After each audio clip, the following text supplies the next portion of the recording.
Assalamualaikum warahmatullahi wabarakatuh. Salam sejahtera bagi kita semua. Semoga yang menonton video ini selalu diberikan kesehatan, kebahagiaan, dan dilancarkan segala urusannya. Di video ini kita akan membahas kunci jawaban tema 8, subtema 1, pembelajaran 2. Pada pembelajaran 2, di sini diperlihatkan lagu air terjun. Kita lewati. Oh ya, sebelumnya air terjun ini diciptakan oleh A.T. Mahmud. Kita lewati di slide berikutnya. Pelajarilah lagu air terjun hingga kamu dapat menyanyikan dengan baik dan benar. Kemudian nyanyikan bersama teman-temanmu. Jika perlu, gunakan alat musik yang ada di sekitarmu untuk mengiringi. Perhatikan keselarasan suara dan musik jika kalian menggunakan alat musik. Lagu yang kamu pelajari bercerita tentang air. Air sangat penting bagi kehidupan di bumi. Setiap hari kita membutuhkan air untuk berbagai keperluan, mulai dari kebersihan diri sampai memasak. Ingatlah kegiatanmu menggunakan air mulai dari bangun pagi hingga saat ini. Begitu seringnya kita menggunakan air sehari-hari, dari mana asal air, bagaimana alam menjaga ketersediaan air. Di halaman 8 ini ada tugas, yaitu yang pertama membuat kelompok beranggotakan 4-5 siswa. Bersama kelompokmu, perhatikan gambar berikut. Di sini ada gambar. Kemudian yang pertama, kalian diminta untuk menceritakan gambar di atas. Yang kedua, proses apa sajakah yang terjadi pada gambar tersebut? Coba jelaskan. Ceritakan hasil pengamatan kelompokmu, lakukan bergantian dengan kelompok lain. Nah, untuk nomor 1 dan nomor 2 ini, mari kita lihat untuk jawabannya. Jawaban halaman nomor 8. Untuk yang pertama, gambar di atas menunjukkan tentang siklus air. Siklus air merupakan sirkulasi atau perputaran air secara terus-menerus dari bumi ke atmosfer lalu kembali ke bumi lagi. Yang kedua, siklus air ini terjadi melalui proses penguapan, pengendapan, dan pengembunan. Air dari laut, sungai, dan danau menguap akibat terkena panas dari sinar matahari. Proses penguapan ini disebut evaporasi. Tumbuhan juga mengeluarkan uap air ke udara. Uap air dari permukaan bumi naik dan berkumpul di udara. Lama-kelamaan, udara tidak dapat lagi menampung uap air atau jenuh. Proses ini disebut presipitasi atau pengendapan. Ketika suhu udara turun, uap air akan berubah menjadi titik-titik air. Titik-titik air ini membentuk awan. Proses ini disebut kondensasi atau pengembunan. Selanjutnya akan turun menjadi hujan. Air hujan akan turun di darat maupun di laut. Setelah itu, sebagian air di sungai dapat menguap kembali. Air sungai yang menguap membentuk awan bersama dengan uap dari air laut dan tumbuhan. Proses siklus air pun terulang lagi, maka jumlah air di bumi secara keseluruhan cenderung tetap, hanya wujud dan tempatnya yang berubah. Nah, itulah jawaban dari soal atau tugas nomor 8 atau halaman 8. Kemudian kita lanjut di halaman 9. Di halaman 9 ini diperlihatkan tentang teks siklus air. Siklus air. Manusia selalu membutuhkan air dalam kehidupan sehari-hari. Kegunaan air antara lain untuk keperluan rumah tangga, pertanian, industri, dan untuk pembangkit listrik. Begitu besarnya kebutuhan manusia akan air, kita bersyukur air senantiasa tersedia di bumi. Oleh karena itu, manusia seharusnya senantiasa bersyukur kepada Tuhan Pencipta alam. Mengapa air selalu tersedia di bumi? Air selalu tersedia di bumi karena air mengalami siklus. Siklus air merupakan sirkulasi atau perputaran air secara terus-menerus dari bumi ke atmosfer, lalu kembali ke bumi. Siklus air ini terjadi melalui proses penguapan, pengendapan, dan pengembunan. Perhatikan skema proses siklus air berikut ini. Bisa dilihat di gambar air laut, air sungai, air danau mengalami penguapan naik ke atas. Air di laut, sungai, dan danau menguap akibat panas dari sinar matahari. Proses penguapan ini disebut evaporasi. Tumbuhan juga mengeluarkan uap air ke udara. Uap air dari permukaan bumi naik dan terkumpul di udara. Lama-kelamaan, udara tidak dapat lagi menampung uap air. Jenuh. Proses ini disebut presipitasi atau pengendapan. Ketika suhu udara turun, uap air akan berubah menjadi titik-titik air. Titik-titik air ini membentuk awan. Proses ini disebut kondensasi atau pengembunan.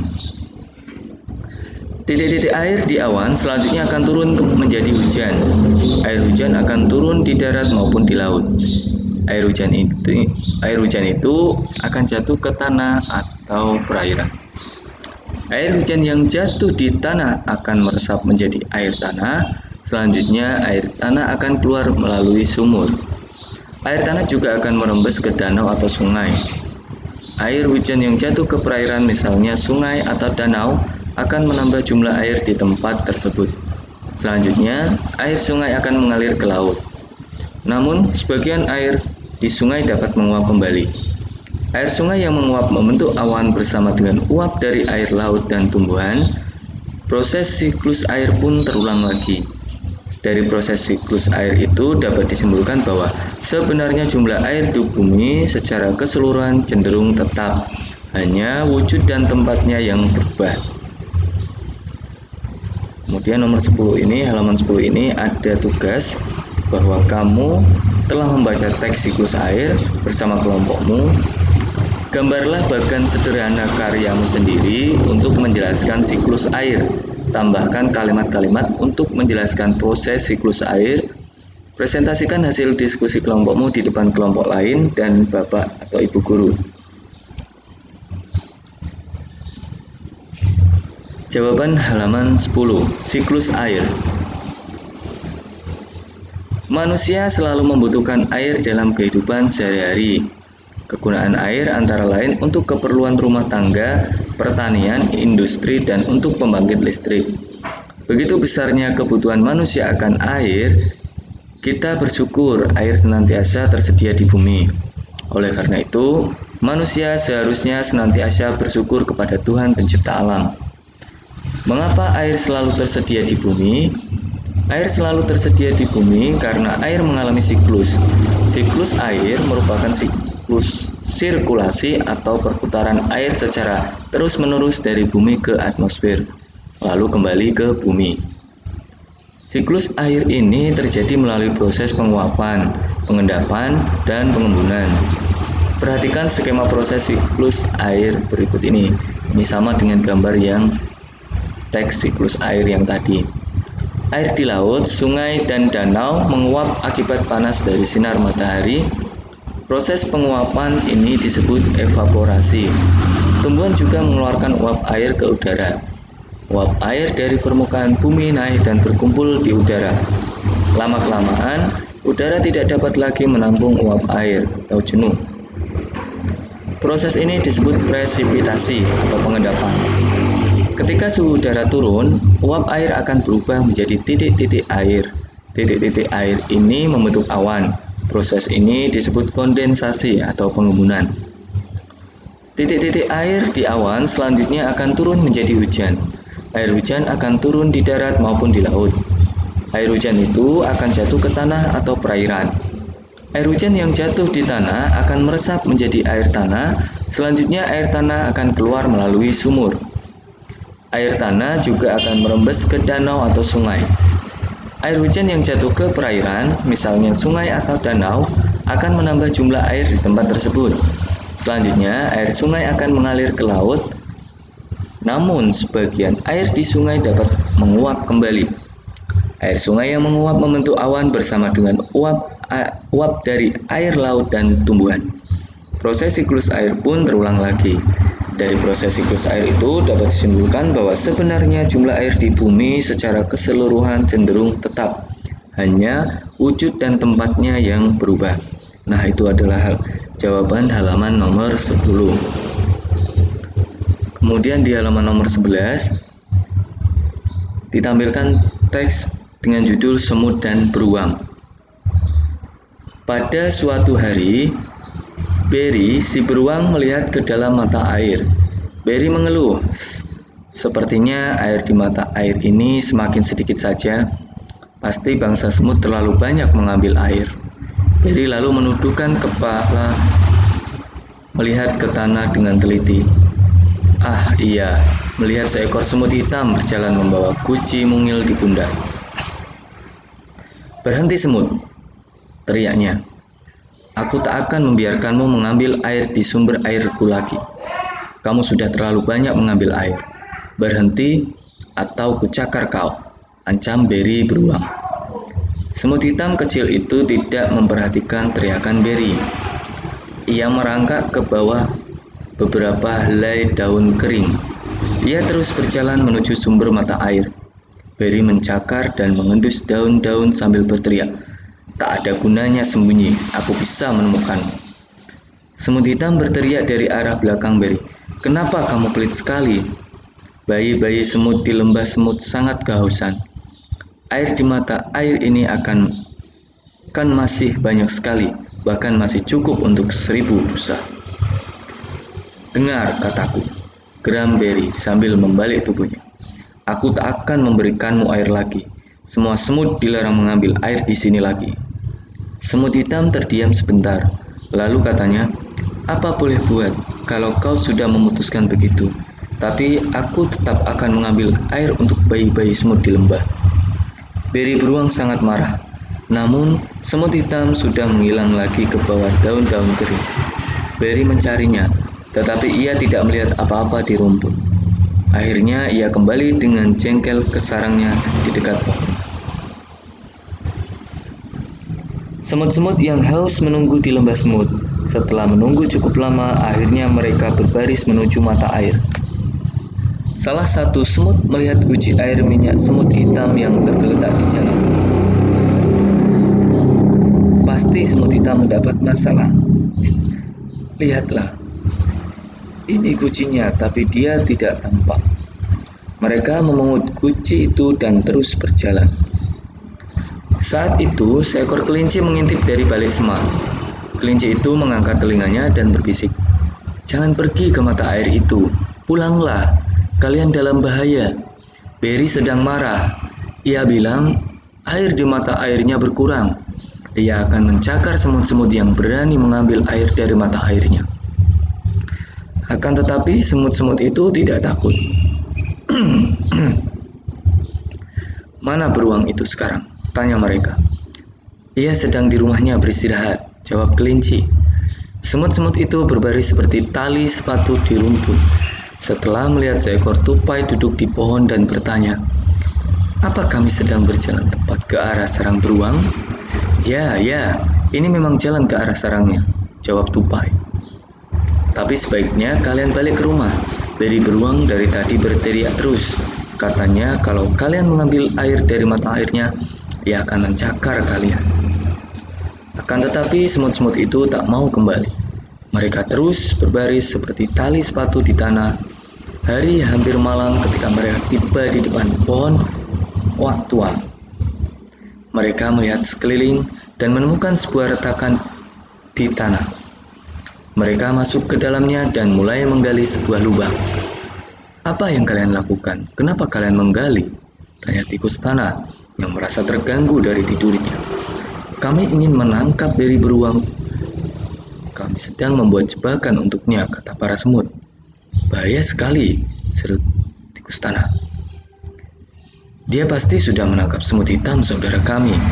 Ia juga berniat mencakar kami. Hanya karena kami mengambil air dari mata air, kata semut-semut. Aku akan menolong kalian menggali di bawah sarangnya. Aku pernah hampir tertangkap dia dahulu. Seharian itu, para semut dan tikus tanah menggali lubang di bawah sarangnya Beri. Mereka terus menggali selama 10 hari. Beri beruang sama sekali tidak curiga. Suatu malam di hari 10, Beri beruang kembali ke sarangnya dengan hati gembira. Ia berhenti di depan rumahnya di pohon oak dan berkata pada dirinya, "Aku sudah makan dan minum sampai kenyang. Satu-satunya yang bikin aku jengkel adalah semut-semut itu. Mereka masih berani mengambil air dari mata airku. Besok aku akan hancurkan lembah semut itu.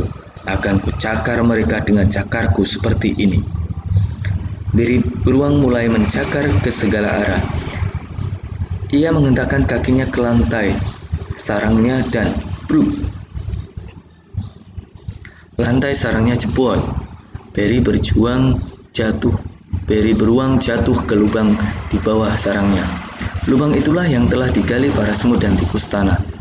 Beri beruang harus terus tinggal di lubang itu, kecuali ada penjaga hutan yang menemukannya. Semut-semut itu akhirnya hidup damai di lembah semut. Saat itu semut hitam saudara mereka juga sudah kembali ke rumah. Ternyata ia hanya terpeleset di jalan. Jadi tidak ada yang merusak kebahagiaan mereka sekarang. Para semut dengan bebas pergi mencari makan dan minum di hutan. Dari teks di atas, jelaskan peristiwa pada cerita semut dan beruang dengan bahasamu sendiri. Tulislah dalam bahasa Indonesia yang baik dan benar. Perhatikan penggunaan kata-kata baku. Perhatikan pula penggunaan tanda baca yang benar. Tulislah dalam kotak berikut, lalu bacalah di depan teman-teman dan bapak atau ibu karya. Urutan peristiwa pada cerita semut dan beruang. Kita lihat jawabannya. Jawaban halaman 13, peristiwa pada cerita semut dan beruang yaitu yang pertama.